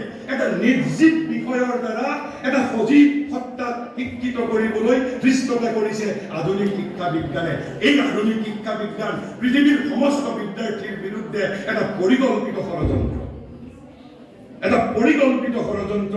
আপোনালোকে লক্ষ্য কৰক, বিষয় এটা নিৰ্জীৱ বস্তু আৰু বিষয়ৰ দ্বাৰা কাক শিক্ষিত কৰিব বিচাৰিছে? এটা সজীৱ সত্তা। So, কৈছে যে কি কৈছে? Damages or atrophies the faculties and instrument. আমাৰ যিবোৰ faculties and instrument by which man assimilates, creates and grows in intellect, manhood and energy. So, this is the culprit, loading process of information. তাৰ পৰিৱৰ্তে হ'ব লাগিছিল কি? তেনেহ'লে আমাৰ শিক্ষা ব্যৱস্থাটো হ'ব লাগিছিল কি? Loading process of informationৰ সলনি শ্ৰী অৰবিন্দই কৈছে তেনেহ'লে আমাৰ শিক্ষা ব্যৱস্থাটো তেতিয়াহ'লে কি হোৱা উচিত আছিল? কৈছে, but the acquiring of various kinds of information is only one. Sri Aurobindo, Vivekananda has rejected totally. Vivekananda has rejected totally this loading process of information. কিন্তু Sri Aurobindo has not rejected altogether. তেওঁ কি কৈছে? কৈছে, but the acquiring of various kinds of information is only one and not the chief of the means and necessities of education. আমি প্ৰাচীন ভাৰতৰ শিক্ষা বিজ্ঞানৰ বিষয়ে আলোকপাত কৰিব বিচাৰিছোঁ। কৈছে ইট চেন্ট্ৰেল এইম তেতিয়াহ'লে কি? শিক্ষাৰ কেন্দ্ৰীয় লক্ষ্যটো কি? কৈছে it central aim is the building of hours of human mind and spirit. তুমি মোক বিষয়ৰ তথ্য দিব নালাগে। মই মোৰ নিজক গৰিমামণ্ডিত কৰিবৰ বাবে কোৱা নাই, কেৱল to make you realise I was a student of accountancy. কিন্তু আজি মোৰ হিচাপ বিজ্ঞানৰ সৈতে মোৰ জীৱনৰ কোনো সম্বন্ধ নাই। I was taught accountancy by my esteemed teachers in Guwahati commerce college. আজি মোৰ বিষয় ভাৰতীয় শিক্ষা বিজ্ঞান, যোগ, আধ্যাত্মিকতা, ভাৰতীয় সংস্কৃতি। এইবোৰ মই কেনেকৈ শিকিছোঁ? ঠিক আছে, আপোনালোকে মোৰ উদাহৰণ ল'ব নালাগে। Eklavya was refused by his Guru Dronacharya. Yet he became a great archer. Who trained up Eklavya? এই যে মই প্ৰথমতে এই যে এটা যে আপোনালোকৰ হয়তো খংটো এতিয়া অলপ প্ৰশমিত হ'ব পাৰে যে teacher spoils everything by thinking that he is teaching. কাৰণ আধুনিক শিক্ষা বিজ্ঞানে আমাক সেই প্ৰশ্নৰ উত্তৰ দিব লাগিব, হু টট একলব্য?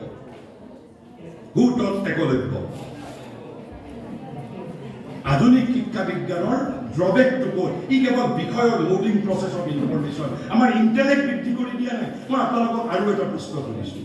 আজি যদি শ্ৰেণীত এজন ছাত্ৰই যদি আপোনালোকৰ ধৰি লওক 30 জন ছাত্ৰৰ ভিতৰত 20 জন ছাত্ৰই 100ৰ ভিতৰত 98, 99, 100কৈ নম্বৰ পাইছে, তাৰ আপোনাৰ কৃতিত্ব কোনে ল'ব? শিক্ষকসকলে ল'ব নিশ্চিতভাৱে। কিন্তু যিজনে 30 পাইছে, যিজনে 29 পাইছে, যিজনে ফেল কৰিছে, তাৰ দায়িত্ব কোনে স্বীকাৰ কৰিব? তেওঁলোক তাৰ দায়িত্ব শিক্ষকসকলে স্বীকাৰ কৰিব নে তাৰ দায়িত্ব শিক্ষকসকলে ক'ব নহয় যিজনে 100ৰ ভিতৰত 100 পাইছে তাৰ শ্ৰেয়টো মোৰ, কিন্তু যিজনে 100ৰ ভিতৰত 15 পাইছে সেই দায়িত্ব মই ল'ব নোৱাৰো। কালি পৰহি যদি সুপ্ৰিম কোৰ্টে চৌমতো কেছ কৰে, চৌমতো যদি এটা কেছ কৰে, কয় যে 20 পোৱাজনৰ প্ৰতি শিক্ষকসকলে অৱহেলা কৰিছিল আৰু 100 পোৱাজনক ঘৰত গৈও অতিৰিক্তভাৱে পঢ়াইছিল। What would be your defense? আপোনালোকৰ উকিলে কি আপোনালোকক আত্মৰক্ষা দিব? তাৰ সৈতে সেই প্ৰশ্নটোৰ সৈতে ভাৰতীয় শিক্ষা বিজ্ঞানৰ যিটো মূল তত্ত্ব, যিটো এতিয়া নাও ইউনেস্কো হেজ একচেপ্টেড ইন টটো, ভাৰতবৰ্ষই গ্ৰহণ কৰা নাই, পৃথিৱীৰ কোনো দেশে গ্ৰহণ কৰা নাই, বাট ইউনেস্কো হেজ একচেপ্টেড ইন টটো। আপোনালোকে কওকচোন, আপোনালোকে শ্ৰেণীকোঠাত যেতিয়া পঢ়ায়, বাৰে বাৰে ছাত্ৰ ছাত্ৰীৰ এটা কথাৰ প্ৰতি দৃষ্টি আকৰ্ষণ কৰে। কি আকৰ্ষণ কৰে? মনোযোগ দিয়া। তাৰমানে মনোযোগ নিদিলে কি লোডিং প্ৰচেছ অফ ইনফৰমেশ্যনটো ইভিন একচেপ্ট কৰিব পৰা কেপাচিটি নাই। তেনেহ'লে বিষয় ইজ ছেকেণ্ডাৰী, প্ৰাইমেৰী কোনটো? Concentration, power of concentration, building of the mind, building of the powers of mind and spirit, power of concentration. এতিয়া 1996 চনত ৰাষ্ট্ৰসংঘই কৈছে the science of learning is learning nothing but how to concentrate. আৰু সেইভাবে বিবেকানন্দই শেষৰ সময়ত কি কৈ গৈছিল জানে যে মোক যদি পুনৰ বিদ্যালয়লৈ পঠোৱা হয় মহাবিদ্যালয়লৈ পঠোৱা হয় this time I will not learn any subject instead what I would be doing I would be only learning how to concentrate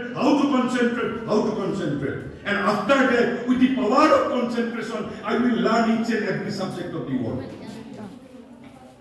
Vivekananda কৈছে concentration is the key to knowledge. যেনেকৈ মাষ্টাৰ কি মই কৈছোঁ ভাৰতক জানিব লাগিলে মাষ্টাৰ কি হ'ল স্পিৰিচুৱেলিটি আৰু ঠিক তেনেকৈ আপুনি যদি জ্ঞান অৰ্জন কৰিব বিচাৰিছে তাৰ মাষ্টাৰ কি হ'ল কনচেন্ট্ৰেশ্যন 1996 চনত এডগাৰ ফাৰ আপোনালোকে গুগলত সুধিলেও পাব ইউনেস্কোৰ একেবাৰে শেহতীয়া শিক্ষা বিষয়ক প্ৰতিবেদন আৰু তাত কি বুলি কৈছে লাৰ্ণিং দি ট্ৰেজাৰ উইদিন বুলি কৈছে যিটো ভাৰতীয় কথা কৈছে শিক্ষাৰ জ্ঞান ক'ত আছে বিশ্বকোষৰ মাজত নাই শিক্ষা ক'ত আছে জ্ঞান আমাৰ ভিতৰত আৰু সেইবাবে ভাৰত মই এই কথাখিনি এইবাবে কৈ লৈছোঁ যিটো ভাৰতীয় শিক্ষা বিজ্ঞানৰ মূল তত্ত্ব আৰু ভাৰতীয় শিক্ষা বিজ্ঞানৰ যি তিনিটা মূল বিষয়বস্তু ইতিমধ্যে ইয়াত নীতা কলিতা বাইদেউৰ কথাত সেই কথাবোৰ প্ৰকাশিত হৈ গৈছে মই কেৱল মাত্ৰ সূত্ৰাকাৰে আপোনালোকৰ ওচৰত ক'ব বিচাৰিছোঁ গতিকে আমি শিক্ষা মানে কি শিক্ষা মানে হ'ল building of the powers of mind and spirit building of the powers of mind and spirit not the acquiring of information can be acquired later on also আপুনি আপোনালোকৰ শিক্ষা ব্যৱস্থাই এজন ল'ৰাক ইন্টেলেকচুৱেলি ডেভেলপ কৰি দিয়ক তেওঁৰ কল্পনা শক্তি বিকশিত কৰি দিয়ক তাৰ বাবে যিকি বিষয়টো এটা অৱলম্বন বিষয় ইজ নট দি লক্ষ্য কাৰণ মোক জীৱনত আজি মই একাউণ্টেঞ্চি শিকিছিলোঁ কালি মোক জীৱনত ছচিয়লজিৰ প্ৰয়োজন পাৰে তেনে মই আকৌ গৈ মহাবিদ্যালয়ত মই নামভৰ্তি কৰিব লাগিব নেকি জীৱনতো বহুত বিষয়ৰ প্ৰয়োজন হ'ব অৰ্থাৎ মই বিদ্যালয়ত থাকোঁতে এই যে মই হিচাপ বিজ্ঞান শিকিছোঁ হিচাপ বিজ্ঞান is not my central aim it is the means through which I have to develop my intellect through which I have to develop my power of imagination through which আৰু তাৰ বাবে মই কনচেন্ট্ৰেশ্যন মই বিকশিত কৰিব লাগিব গতিকে ভাৰতীয় শিক্ষা বিজ্ঞানৰ কোনো নৈতিকতাৰ শিক্ষা বিজ্ঞানৰ কথা মই ক'ব অহা নাই এই যে কনচেন্ট্ৰেশ্যন ভাৰতীয় শিক্ষা বিজ্ঞানৰ আমি গোপন ৰহস্য কি এই গোপন ৰহস্য এটা হ'ল এই কনচেন্ট্ৰেশ্যন ৱাজ কি টু অল নলেজ বুলি কৈছে whether scientific whether commercial knowledge scientific knowledge concentration আপোনালোকে প্ৰতিদিনাই এইটোৰ অভাৱৰ কথা শ্ৰেণীকোঠাত ছাত্ৰ ছাত্ৰীসকলক বাৰে বাৰে কৈ থাকে যে মনোযোগ দিয়া আৰু সেইবাবে বিবেকানন্দই কৈছিল যে teachers spoils everything by thinking that he is teaching সেইবাবে বিবেকানন্দই কৈছে যে আমাৰ আচল গুৰু হ'ল আমাৰ ভিতৰৰ শ্ৰীকৃষ্ণ উইদিন মি বাহ্য গুৰু কোন বাহ্য গুৰু হেজ টু বি প্ৰতিভূ representative of my inner guru পৃথিৱীৰ 7.5 কোটি মানুহৰ কাৰণে গুৰু এজনেই প্ৰতিটো ভাষাৰ কাৰণে গুৰু এজনেই whom I am carrying within myself 24 hours সেইবাবে এতিয়া শিক্ষকসকলক শিক্ষক বুলি নকয় কি বুলি কয় ফেচিলিটেটৰ বিবেকানন্দই সেই কথাই কৈ গৈছে যে শিক্ষকৰ দায়িত্ব হ'ল to remove the obstruction to facilitate not to impart knowledge because knowledge is not something to be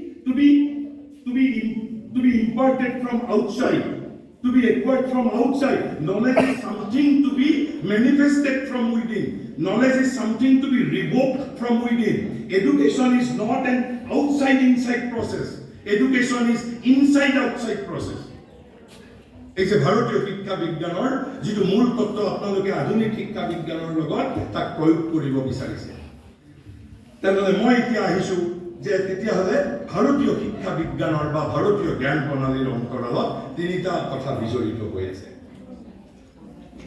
প্ৰথমটো হ'ল not subject life was paramount অসতৌ মা সদ্গময় তমসো মা জ্যোতিৰ্গময় মৃত্যুৰ মা অমৃতময় why because we want a perfected world ৰূপকুমাৰে সেয়া কথা ধুনীয়া পৃথিৱীৰ শব্দৰে কৈ গৈছে শ্ৰী অৰবিন্দই কৈছে a perfected world cannot be created by man or composed of men who are themselves imperfect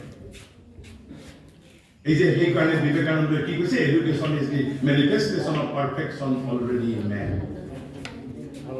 life is paramount তিনিটা কথা প্ৰথমটো হ'ল কি methodized organization of life towards its fulfillment আমাক জীৱনৰ সাৰ্থকতা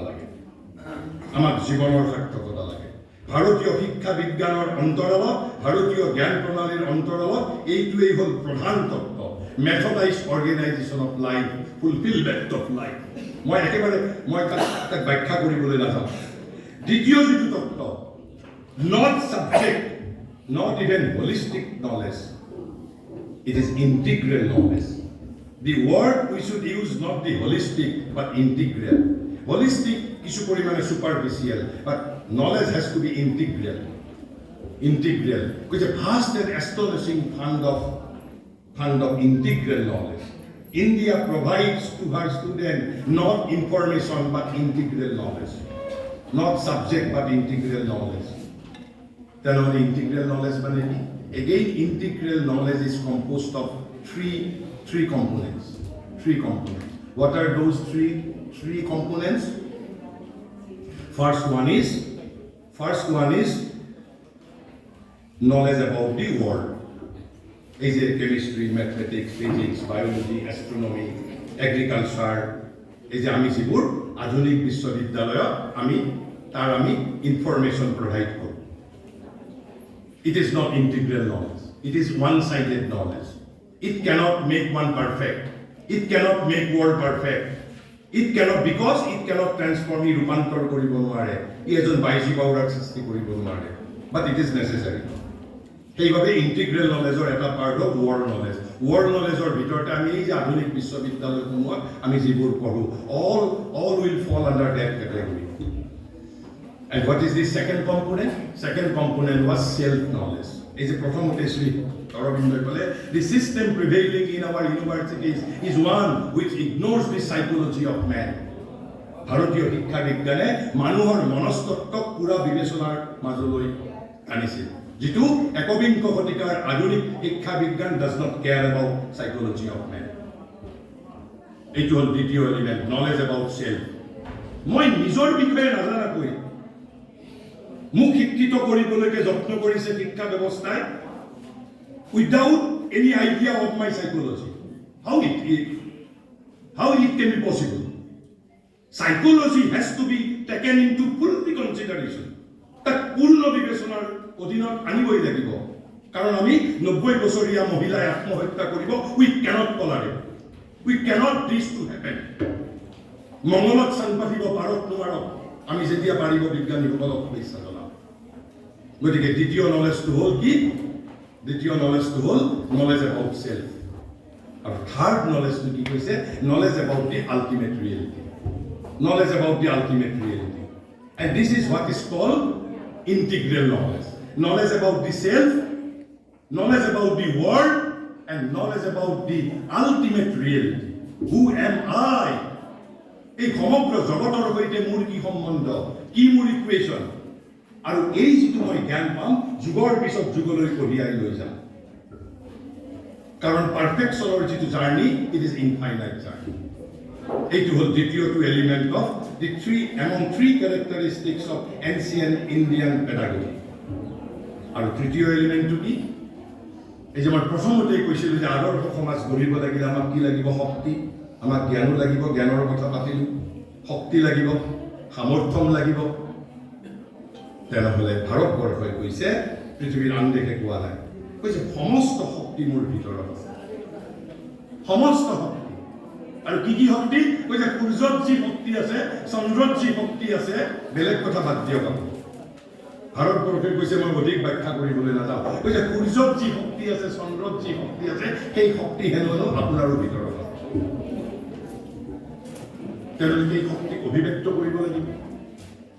আকৌ অভিব্যক্ত কৰি খৰচ কৰাৰ পিছত তাক ৰিপ্লেনিছো কৰিব লাগিব। সেইবাবে ভাৰতবৰ্ষই কৈছে মানুহ হেনো এটা ডাইনামোৱে পাৱাৰ জেনেৰেট কৰে, আকৌ ৰিপ্লেনিছো কৰে। ঠিক সেইধৰণে my being is like a dynamo. মই যে খৰচ কৰিম যিটো, আকৌ আই কেন জেনেৰেট অলছো। সেই নোহাউটো ভাৰতবৰ্ষই জানিছিল, এতিয়াও জানে, কিন্তু লাহে লাহে লুপ্ত হ'বলৈ ধৰিছে। গতিকে থাৰ্ড যিটো characteristics of Indian knowledge system or India ভাৰতীয় শিক্ষা ব্যৱস্থাৰ expression of the potentialities and perfection latent within the being.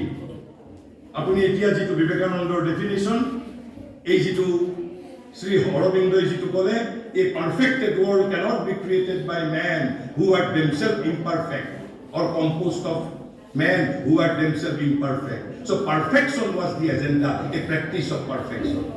এই তিনিটা বস্তুৱে আছিল ভাৰতীয় শিক্ষা বিজ্ঞানৰ অন্তৰালৰ বিষয়বস্তু. Subject was never a prominent thing. জীৱনত মোক বহুত বিষয়বস্তুৰ দৰকাৰ হ'ব.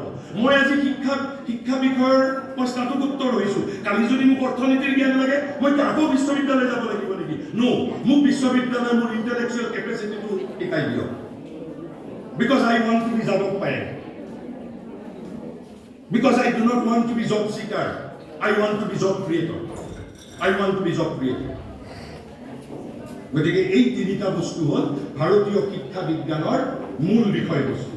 আৰু এতিয়া মই মানে মূল বৈশিষ্ট্য, এতিয়া মই আহিছোঁ যে ভাৰতীয় যিটো ভাৰতীয় শিক্ষা বিজ্ঞানৰ ফাউণ্ডেশ্যনটো কি, তাত আপোনালোকে এই যিটো ডিফেন্স, কালি পৰহি যদি সুপ্ৰিম কোৰ্টে কেছ কৰে, আপোনালোকে এতিয়া ডিফেন্স দিব পাৰিব.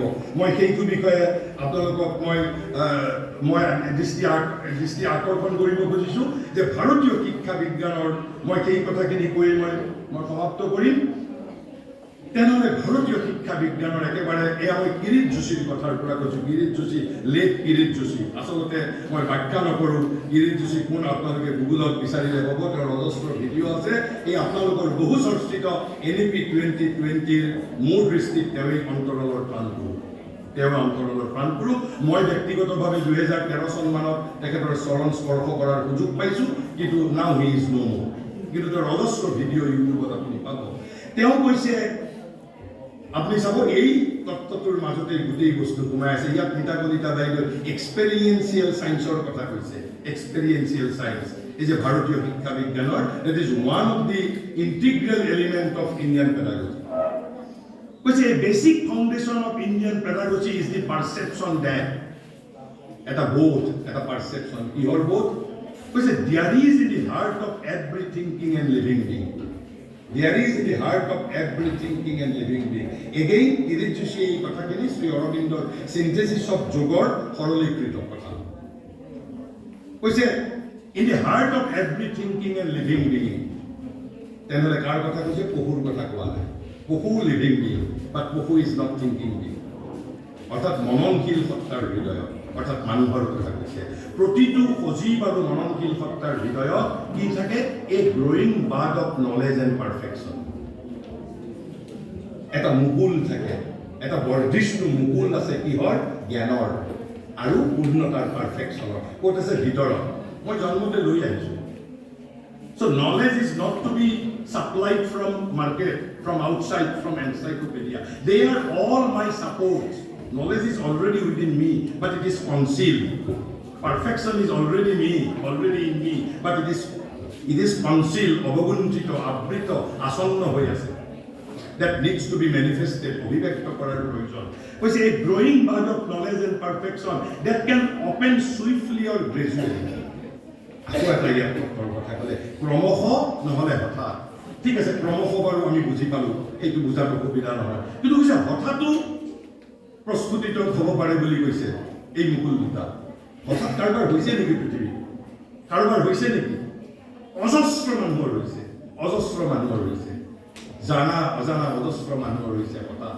সেইকাৰণে কেতিয়াবা আমি আধুনিক অধ্যাপক অধ্যাপিকা, বিশ্ববিদ্যালয়, আধুনিক সমাজে সন্দেহ কৰে, এই মানুহজন কালিলৈকে চোৰ আছিল, আজি ইমান কেনেকৈ জ্ঞানী হৈ গ'ল হঠাৎ। পৃথিৱীত অজস্ৰ উদাহৰণ আছে। মই আটাইতকৈ গ্লাৰিং এক্সাম্পলটো আপোনালোকক দিব বিচাৰিছোঁ। যিজনৰ নামোল্লেখ নকৰাকৈ আমি ধ্ৰুপদী যুগৰ সংস্কৃত সাহিত্যৰ ধ্ৰুপদী যুগৰ কথা আলোচনাই কৰিব নোৱাৰোঁ। সেই মহাকবিৰ বিষয়ে কাৰ কথা কৈছোঁ? কালিদাস। হি ৱাজ এ মূৰ্খ। আৰু কি পৰিমাণৰ মূৰ্খ আছিল? তেওঁ গছৰ ওপৰত উঠি তলৰ ডাল কাটি আছিল। এই পৰিমাণৰ মূৰ্খ to that extent. He was made instantly জ্ঞানী by the grace of the Devi. এই ইতিহাসৰ কথা, কোনো পৌৰাণিক গল্প নহয়, ইতিহাসৰ কথা। By the grace of the divine, because গীতাই কৈছে পৃথিৱীৰ সমস্ত মানুহৰ অজ্ঞান মই নাশ কৰোঁ বুলি কৈছে। যে মই মানুহৰ ভিতৰত থাকোঁ, সমস্ত মানুহৰ অজ্ঞান মই নাশ কৰোঁ, বেলেগ কোনেও নাশ নকৰে। All teachers are my representative. সেইকাৰণে আমি গুৰুক কি কওঁ? গুৰু ব্ৰহ্মা, গুৰু বিষ্ণু, গুৰু দেৱ Maheswar. Guru has to be Vishnu, Guru has to be Deva, Guru has to be Maheshwar. তাৰ পিছত কৈছে এতিয়া আটাইতকৈ কথাটো আহিল কেনেকে ক্ৰমশ বাৰু বুজিলো আমাৰ দৰে ইভলিউচনাৰী বিইঙৰ কাৰণে ক্ৰমশ কালিদাস বা বাল্মীকি অৰ্থাৎ ৰত্নাকৰৰ বাবে সুইফলি অৰ্থাৎ হঠাৎ প্ৰস্তুতিত পাৰে হ'ব কৈছে কেতিয়া এই যে আমি লোডিং প্ৰসেস অফ ইনফৰমেশ্যনটো যে কৰোঁ দৰাচলতে তাত হোৱাট উই ডু আমি সাউন্ড প্ৰনাউন্স কৰোঁ আমি শব্দ উচ্চাৰণ কৰোঁ আজি আপোনাক মই বক্তৃতা দিছোঁ মই শব্দ উচ্চাৰণ কৰিছোঁ অকল কাম চলিব পৰা ব্যৱহাৰিক শব্দ ক'লেই নহ'ব এই শব্দটোৰ উচ্চাৰণ শুদ্ধ হ'ব লাগিব সেইবাবে সংস্কৃত ভাষাত উচ্চাৰণৰ ওপৰত বিৰাট গুৰুত্ব কিয় এই যে ভিতৰৰ মুকুলটো আপোনাৰ মুখৰ পৰা উচ্চাৰিত শব্দৰ স্পন্দনত এই যে শিক্ষকৰ যিটো ৰোল এজ এ ফেচিলিটেটৰ কৈছে particularly when the right word is heard এই যে মূল শিক্ষা বিজ্ঞানৰ মূল তত্ত্ব অৰ্থাৎ যথাৰ্থ শব্দ যেতিয়া শ্ৰুতিগোচৰ হ'ব কাৰ ভিতৰৰ বৰ্ধিষ্ণু মুকুল সি তেতিয়া প্ৰস্ফুটিত হ'ব এতিয়া প্ৰশ্ন হ'ল কৈছে যে এই যিটো শব্দ বাহিৰৰ পৰাও শুনিব পাৰে ভিতৰৰ পৰাও শুনিব পাৰে ভিতৰৰ অন্তৰ্জামী গুৰুৱেও মুখ শ্ৰুতিগোচৰ কৰাই দিব পাৰে আৰু বাহিৰৰ বাহ্য গুৰুৱেও কৰাই দিব পাৰে ইটছ নট কম্পালচৰি যে অকল বাহিৰৰ পৰাই শুনিব লাগিব এই শব্দটো কৈছে অৰ্ডিনাৰিলি দি ৱৰ্ড ফ্ৰম উইদাউট অৰ্থাৎ বাহিৰৰ পৰা from a living teacher is needed as an aid in the self unfolding the hearing of the right word into but Shravana is not sufficient ইয়াতে আপোনালোকক যদি কালি পৰহি সুপ্ৰিম কোৰ্টে যদি কয় যে আপোনালোকে 20 পোৱা ছাত্ৰ ছাত্ৰীজনৰ প্ৰতি নেগলেক্ট কৰিছে আৰু 100 জনৰ প্ৰতি আপোনালোকে পাৰ্চিয়েলিটি কৰিছে what would be your defence আপোনালোকে এইবাৰ ক'ব পাৰিব ক'ব যে শ্ৰৱণ is not sufficient shravana has to be followed by manana even manana is not sufficient manana has to be followed again by nididhyasana, deep meditation. Without these three, তেনেহলে মননৰ শক্তি কোনে বৃদ্ধি কৰি দিব মাক দেউতাকে দিব নেকি শিক্ষা ব্যৱস্থাই দিব নে মাক দেউতাকে দিব নে পূৰ্বজন্মতে লৈ আহিব লাগিব নে আধুনিক শিক্ষা ব্যৱস্থাই ক'ব যাৰ পাৱাৰ অফ ৰিফ্লেকশ্যন আছে তেওঁকহে মই এশৰ ভিতৰত এশ কোৱাই দিব পাৰিম মই ছাত্ৰ ছাত্ৰীক মেধাৱী কৰি তুলিব নোৱাৰো I can only supply information তোমাৰ যদি মেধা আছে you are lucky এতিয়া আপোনালোকে ক'ব পাৰিব সুপ্ৰিম কোৰ্টত যে মহামান্য আদালতত ক'ব পাৰিব যে ভাৰতীয় শিক্ষা বিজ্ঞানে এণ্ড ফৰ ডেট মেটাৰ পৃথিৱীৰ বিজ্ঞান মনস্ক আধুনিক পাশ্চাত্যমুখী শিক্ষা ব্যৱস্থাই building of the powers of mind and spirit অৰ্থাৎ যিটো ফেকাল্টিজ অফ নলেজ সেইবোৰৰ প্ৰতি বিগত 500 বছৰত কোনো মনোযোগিতাই দিয়া নাই কেৱল বিষয় প্ৰথম কথা বিষয় দ্বিতীয় কথা বিষয় তৃতীয় কথা বিষয় গতিকে আপোনালোকে কওক যে এই ভাৰতীয় শিক্ষা আৰু ইণ্ডিয়াৰ হাতত ফুল পেডাগজি আছে শ্ৰৱণ মনন নিদিধ্যাসন মই প্ৰথমতে ক'লো কনচেন্ট্ৰেশ্যন ইজ দি কি টু নলেজ এই তিনিটাই হ'ল মূল বস্তু ভাৰতীয় শিক্ষা বিজ্ঞান কি বুলি কৈছে শ্ৰৱণ মনন নিদিধ্যাসন বা তাৰ সৈতে আৰু তিনিটা বস্তু শক্তি বৃদ্ধি কৰিব পাৰিব লাগিব but these are not part of modern education system whether আধুনিক বিজ্ঞানে আধুনিক পৃথিৱীয়ে এইবোৰ তেওঁলোকৰ শিক্ষা বিজ্ঞানৰ অংগ কৰিব নে অকল লোডিং প্ৰসেস অফ ইনফৰমেশ্যনৰ মাজতে নিজক কেন্দ্ৰীভূত কৰিব লাগিব it's up to the modern educationist এই যে সেমিনাৰ কৰি ঘূৰি ফুৰা পৃথিৱীৰ প্ৰান্তে প্ৰান্তে সেমিনাৰ কৰি ঘূৰি ফুৰা যিবিলাক শিক্ষাবিদ আছে it is up to their wisdom তেনেহ'লে আৰু তিনিটা বস্তু কি লাগিব আপুনিতো গ্ৰহণ কৰিব পাৰিব লাগিব what I am supply the power of receptivity সেয়া বৃদ্ধি কৰাৰ বাবে জানো পৃথিৱীৰ শিক্ষা বিজ্ঞানত কিবা এজেণ্ডা আছে চ' 3 R are required 3 R's ৰিচিপ্টিভিটি অৰ্থাৎ গ্ৰহণৰ ক্ষমতা ৰিচিপ্টিভিটি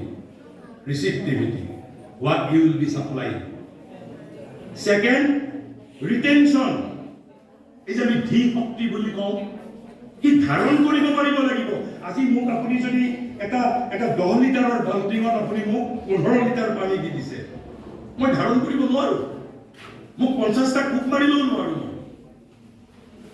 সেই ধৰণে মই যিটো লোডিং প্ৰচেছ সেইকাৰণে শ্ৰী অৰবিন্দই কৈছে damages or atrophies the faculties of knowledge and instrument loading process of information তেনেহ'লে কি লাগিব কৈছে the power of retention has to be develop কোনে কৰিব লাগিব মাক দেউতাকে কৰিব নে পূৰ্বজনমতে লৈ আহিব নে আধুনিক বিজ্ঞান মনস্ক শিক্ষা বিজ্ঞানে কৰিব ইট ইজ আপ টু আধুনিক জগত কৈছে ৰিটেনশ্যন ধাৰণৰ ক্ষমতা আৰু তাৰপিছত কি লাগিব যেতিয়া প্ৰয়োজন হ'ব I have to be capable of reproduce কিন্তু আজিকালি আপুনি সুধিব আপুনি যিজন ছাত্ৰক 100ৰ ভিতৰত 100 পোৱাই বোলে বুৰঞ্জীত 100ৰ ভিতৰত 100 পাইছিল 15 বছৰ পিছত তেওঁ যদি ভাৰতীয় প্ৰশাসনীয় সেৱাত চাকৰি কৰিছে 15 বছৰ পিছত আপুনি আনি সোধক একেবাৰে উচ্চতৰ মাধ্যমিকৰ এটা প্ৰাথমিক প্ৰশ্ন ক'ব যে ছাৰ মইতো 20 বছৰ মোৰ পঢ়াৰ লগত সম্বন্ধ নাই আই কেনট ৰিপ্ৰডিউচ নাও because he lacks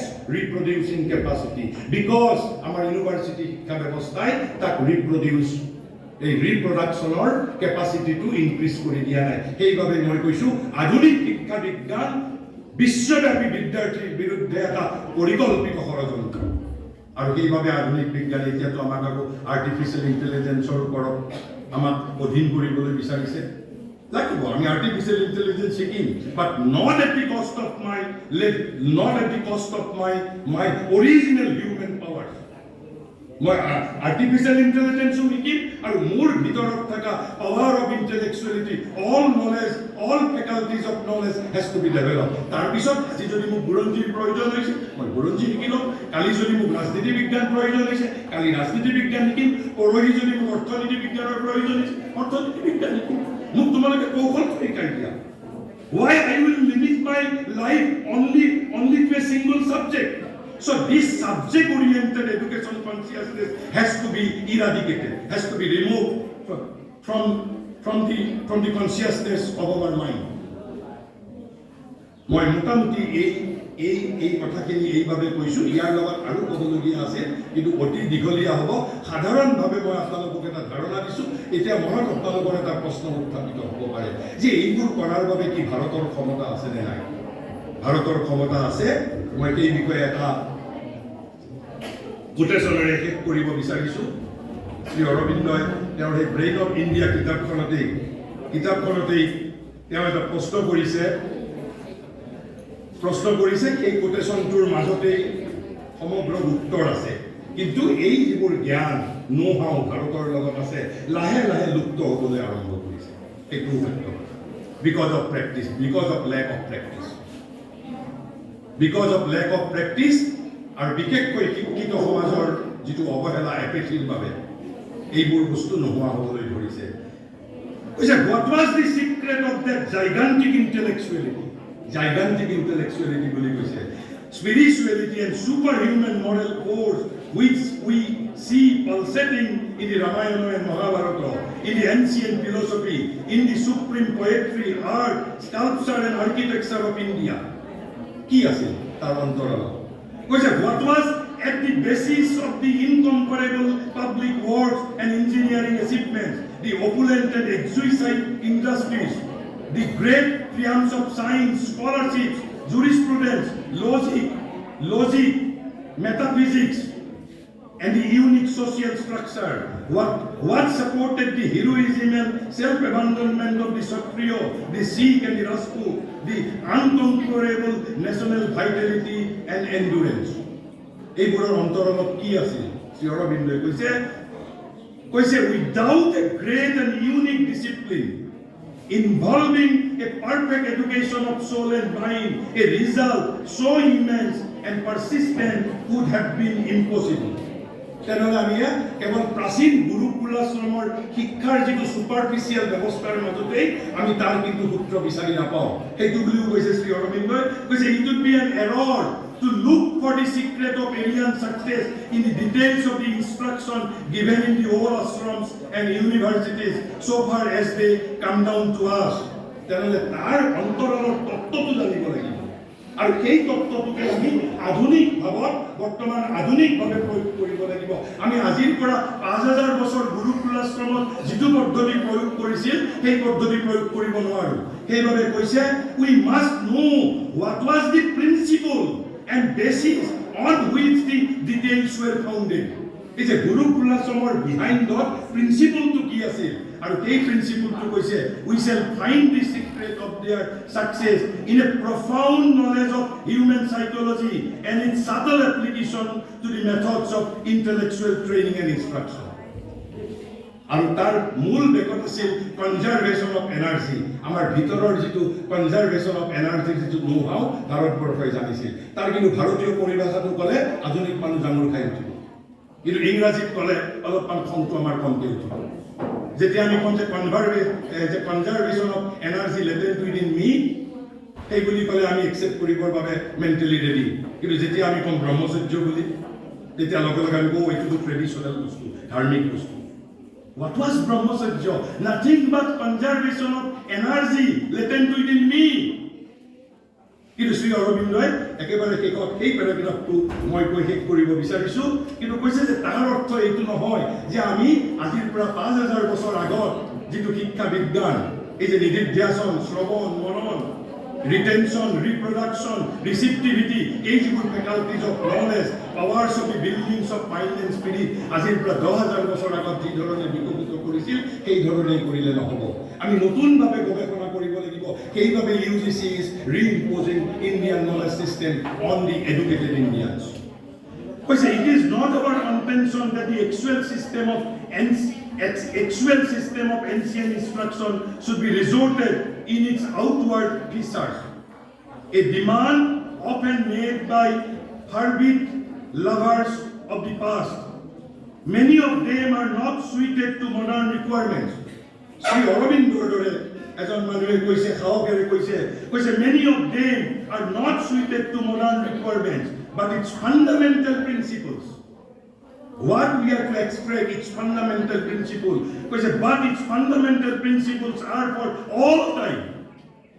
Azir pra 2000 বছর পিছৰ বাবেও বেলি লৈ থাকিব কৈছে but its fundamental principles are for all time and its discipline can only be replaced by the discovery of a still more effective discipline such as European education does not offer us. যিটো ইউৰোপীয় শিক্ষা ব্যৱস্থাই আমাক দিব নোৱাৰে the object of this articles গতিকে তেওঁ কৈছে তাৰ উদ্দেশ্য এইটো যে সেই প্ৰাচীন ব্ৰহ্মচৰ্য বিদ্যাক আমি পুনৰুজ্জীৱিত কৰিব খুজিছোঁ নহয় প্ৰাচীন গুৰুকুলাশ্ৰমৰ শিক্ষা ব্যৱস্থাক আমি ইয়াত পুনৰুজ্জীৱিত কৰিব খুজিছোঁ সেয়া আমাৰ মুঠেও আমাৰ অভিপ্ৰায় নহয় কিন্তু what was the fundamentals behind those outward system কৈছে যিবোৰ fundamentals are for whole time to come সেইবোৰ ইটাৰনেল সত্য কিন্তু একজেক্ট তাৰ যিটো প্ৰচিডিউৰ যিটো সেই সময়ত ব্যৱহাৰ হৈছিল আমি ব্যৱহাৰ কৰিব নোৱাৰোঁ because many of them already have become obsolete With these few words, I want to conclude here. Thank you and my immense gratitude to Amguri College. Thank you.